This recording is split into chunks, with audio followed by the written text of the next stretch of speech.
నమస్తే, welcome to Telugu 360. దద్దరిల్లిన Nalgonda గులాబీమయం అయిపోయింది. రైతు ధర్నా కేటీఆర్ పిలుపునిచ్చాడు. ఈ రోజున భారీ స్థాయిలో రైతులు తరలి వస్తూ ఉన్నారు. ఏదైతే కాంగ్రెస్ గవర్నమెంటు ఇస్తా అన్న హామీలు రైతులను మోసం చేస్తూ ఉంది. 6 గ్యారెంటీలు ఇస్తా అని చెప్పారు. అదేవిధంగా రైతు భరోసా పథకాలలో గతంలో పెంచి ఇస్తామని కూడా చెప్పడం అయితే జరిగింది. దానిలో భాగంగానే కొన్ని కోతలు కూడా విధించారన్నట్టు కూడా బీఆర్ఎస్ సంబంధించిన నాయకులు అదేవిధంగా కార్యకర్తలు కేటీఆర్ పిలుపు మేరకైతే నల్గొండ క్లాక్ ఏదైతే స్థలం ఉంటుందో ఇక్కడికైతే రావడం అయితే జరిగింది. మనం చూస్తూ ఉన్నాం, ఇప్పుడు అక్కడనే ఉన్నాము. ఒకసారి చూడొచ్చు, ఇంత పెద్ద కార్యకర్తలతోనైతే ఇక్కడికైతే రావడం అయితే జరిగింది. కేటీఆర్ కోసం అయితే ఎదురు చూస్తూ ఉన్నారు. దానికి గజమాల కూడా ఏర్పాటు చేయడం అయితే జరిగింది. మరి ఇక్కడికి వచ్చిన రైతులతో ఒకసారి మాట్లాడే ప్రయత్నం అయితే చేద్దాము. చెప్పండి అన్న, ఏ విధంగా మోసపోతూ ఉన్నారు రైతులు? అసలు ఈరోజు పిలుపునైతే మీ అధినేత అయితే ఇవ్వడం అయితే జరిగింది, ఎలా ఉంది? ఇప్పుడు కేసీఆర్ పరిపాలనప్పుడు రైతులందరికీ మంచిగా రైతు బంధు ఇచ్చిండు, రైతు బీమా ఇచ్చిండు, కళ్యాణ లక్ష్మి ఇచ్చిండు. ప్రతి ఒక్కటి కూడా రైతులకు లోటు లేకుండా పారే నీళ్ళు, తాగే నీళ్ళు అన్నీ సౌలభ్యంగా చేసిండు. రైతులకు కానీ అవ్వ తాతలకు కూడా 2000 పింఛన్లు, 4000 పింఛన్లు వికలాంగులకు ప్రతిదీ కూడా ఎవరికే లోటు లేకుండా.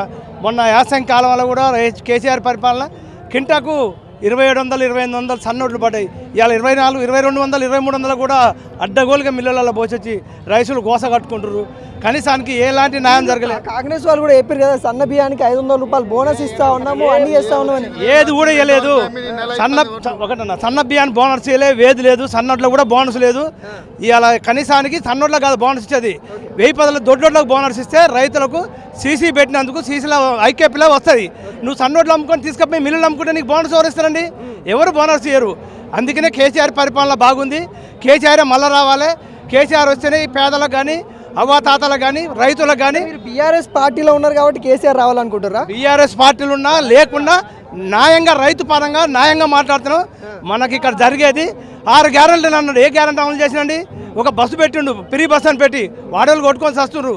రైతులకు ఏం చేసినా ఇప్పుడు 14 నెల వచ్చి కల్వకుంట్ల ఫ్యామిలీ కాళేశ్వరం మీద, అటు గొర్రెల స్కామ్ మీద, ఇంకా వేరే స్కామ్లు అన్నీ వేసేసి ఇంట్లో అన్ని దండుకున్నారు కాబట్టి తెలంగాణ అప్పులపాలైంది కాబట్టి అందుకే చేయలేకపోతా ఉన్నాము, కొద్దిగా టైం తీసుకుంటామని చెప్తా ఉన్నారు కదా. ఏ అప్పు చేయలేదండి. ఏ అప్పు తెచ్చినా పేదలకు పెట్టిండు, రైతులకు పెట్టిండు. కానీ ఈయన ఇప్పుడు 48,000, 80,000 కోట్లు తెచ్చిండు అప్పు. మరి ఎవరిని పెట్టిండు? కనీసానికి ఏం తెచ్చింది కూడా ఎవరికి చూపేలే. ₹1 కూడా ఇంతవరకు కూడా ఎవరికి కూడా పంచిపెట్టలే. అది ఏం బాగా చేసిండు? ఏది పడిపడక కాళేశ్వరం అని చెప్తున్నారు. కానీ కేసీఆర్ చేసింది మాత్రం నెంబర్ 1 ఉంది. కేసీఆర్ మళ్ళీ రావాలి. కేసీఆర్ పరిపాలన వస్తేనే రైతులు కానీ పేదలు కానీ అందరూ బాగుపడతారు. మంచిగా బ్రహ్మాండంగా సస్యశ్యామలంగా ఉంటుంది కేసీఆర్ వస్తేనే. మొన్న 27వ తారీఖు సోమవారం రోజు మరి ఇంకా 4 హామీలు కూడా నెరవేరుస్తామని కాంగ్రెస్ పార్టీ చెప్తా ఉంది. మీకు వచ్చిన రైతు రుణమాఫీ కావచ్చు, రైతు భరోసా కావచ్చు, వస్తూ ఉన్నాయా? ఏ రాలేదు. మాకు మా అన్న బిడ్డ ఉంది, మా అన్న చనిపోయిండు. మా చెల్లె బిడ్డ ఉంది, మా బావ చనిపోయిండు. ఆరోగ్యం బాగాలేక వాళ్ళిద్దరు చనిపోయారు. మా చెల్లె బిడ్డ పెళ్లి చేసిన, మా అన్న బిడ్డ పెళ్లి చేసిన. కళ్యాణ లక్ష్యం రాలే. మా చెల్లె బిడ్డకు కొడుకు పుట్టిండు, 13,000 రాలే. మా అన్న బిడ్డ పుట్టింది, 13,000 రాలే. మా చెల్లె బిడ్డకు కొడుకు పుట్టిండు, 12,000 రాలే.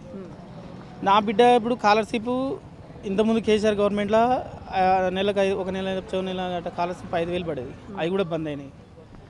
రైతు బంధు నాకు ఇంతకుముందుకు ఎకరానికి 5,000 చొప్పున 3 ఎకరాలకు నాకు ఈ పాటికి 2 సార్లు వచ్చిపోయేది, 30,000 పడేది. ఈసారి ఒక్క ఆనకాలం ఏగపోయింది. మన జెండా మంగళం రోజు ఏం చెప్పిండు, నైట్ 12 దాటితే ఇలా ఆదివారం బ్యాంకులో హాలిడే వచ్చింది, 12 దాటి టెంగ మోగుతాడు. ఏం మోగినాయి? ఇలా ఏమైంది? ఏం మోగినాయి? అసలు ఏడబడ్డాయి? ఏ రైతు కన్నా పడ్డాయా? రేషన్ కార్డులు అని చెప్తుండు.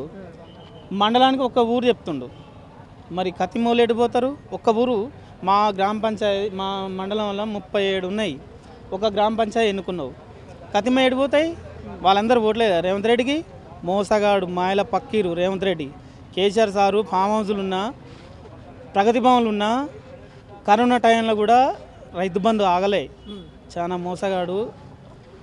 420 హామీలు ఇచ్చి జనాలని మోసం చేసిండు.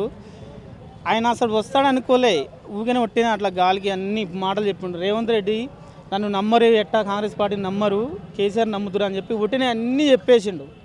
కానీ ఆయనకు ఏం చేయాలనో అర్థం కావట్లేదు. అంత తప్ప మించింది ఏం లేదు. కళ్యాణ లక్ష్మి తులం బంగారం అన్నాడు, దొరకలేదు రేవంత్ రెడ్డికి. అసలు బంగారం తెలంగాణలో ఏడలేదు, కరువు అయిపోయింది.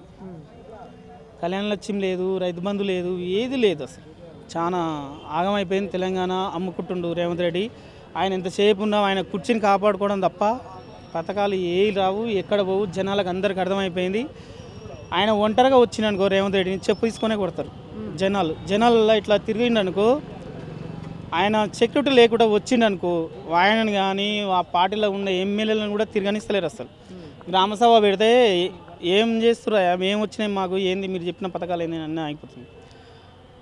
ఇప్పుడు మా ఊళ్ళో కేసీఆర్ ఇచ్చింది చెత్త బండి ఉంది. కేసీఆర్ ఉన్నప్పుడు రోజు బదర్ తిరిగి అంతా చెత్త వేసుకపోయేది. ఇప్పుడు ఆ ట్రాక్టర్లు తిరగట్లేవు అసలు. ఇప్పుడు ఎందుకు అసలు ఏమవుతుంది, గవర్నమెంట్ ఎక్కడ పోతుందో ఏందో నాకు అర్థం కావట్లేదు అసలు. అంటే చెత్త బండ్లను కూడా నడిపించే శాతగాని గవర్నమెంట్ అంటారు. గవర్నమెంట్ అసలు total fail, Revanth Reddy fail. మాయల పక్కీర్ ఇందిరమ్మ రాజ్యం వచ్చింది, అందరూ తెలంగాణ మొత్తం గర్వపడుతూ ఉంది. 10 సంవత్సరాల నుండి కల్వకుంట్ల ఫ్యామిలీలో బందీ అయిపోయింది, ఫామ్ హౌస్కే పరిమితం అయిపోయిందని రేవంత్ రెడ్డి మొన్న అన్నారు. దీన్ని ఏం చెప్తారు? ఇందిరమ్మ పాలన అంటే రాజశేఖర రెడ్డి ఉన్నప్పుడే ఇందిరమ్మ పాలన. అప్పుడు చూసినాం ఇందిరమ్మ పాలన. రాజశేఖర రెడ్డి ఉన్నప్పుడు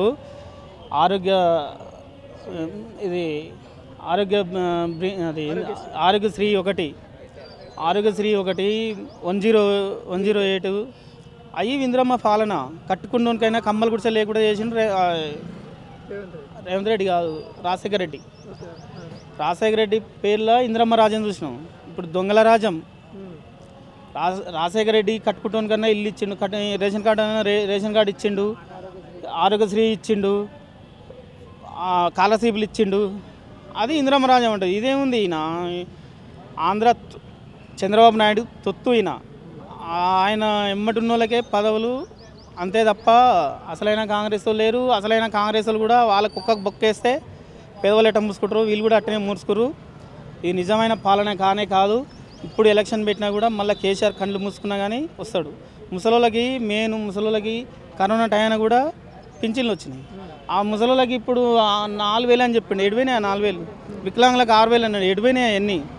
ఇంకా 10 ఏళ్ళు ఉంచినా కానీ ఆయన ఇయ్యలేడు అసలు.